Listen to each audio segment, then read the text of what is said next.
এখন সাধারণ মানুষও বলে আরে এই মোল্লাটিরে টিহা দিলে কিনা যা। টাকা দিয়ে সবারই কিনতে পারলো, সুন্নিদেরকে কিনতে পারবা না। সুন্নিরা টাকার কাছে বিক্রি হয় না, ডলারের কাছে বিক্রি হয় না, চেয়ারের কাছে বিক্রি হয় না, ক্ষমতার কাছে বিক্রি হয় না। আরে সুন্নিরা আমার নবীর কদম মুবারকের প্রেমের কাছে বিক্রি হয়ে গেছে।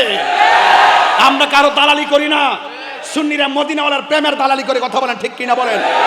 আমি আহলে সুন্নাত ওয়াল জামাতের সকলকে অনুরোধ করে বলবো, ইনশাআল্লাহ আমরা একের পর এক যে স্টেপগুলো নিব, দেশের কল্যাণে নিব, ধর্মের কল্যাণে নিব ইনশাআল্লাহ। সার্বভৌমত্ব সুরক্ষায় আমাদেরকে কথা বলতে হবে, দেশের সম্প্রীতি রক্ষা আমাদেরকে কথা বলতে হবে। আপনারা রাজি আছেন না নাই?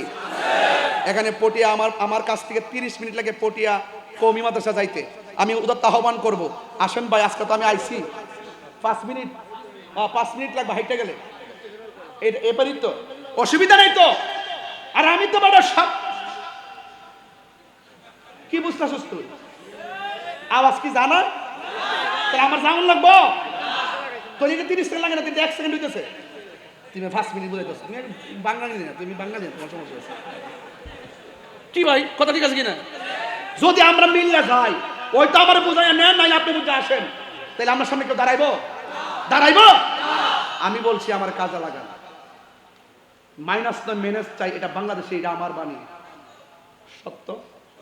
মাইনাস তে মেনেজ চাই, এটা কার বাণী? এটা আমি বলছি না। দাওয়াতি মানে বাংলাদেশের মেনেজ নাই।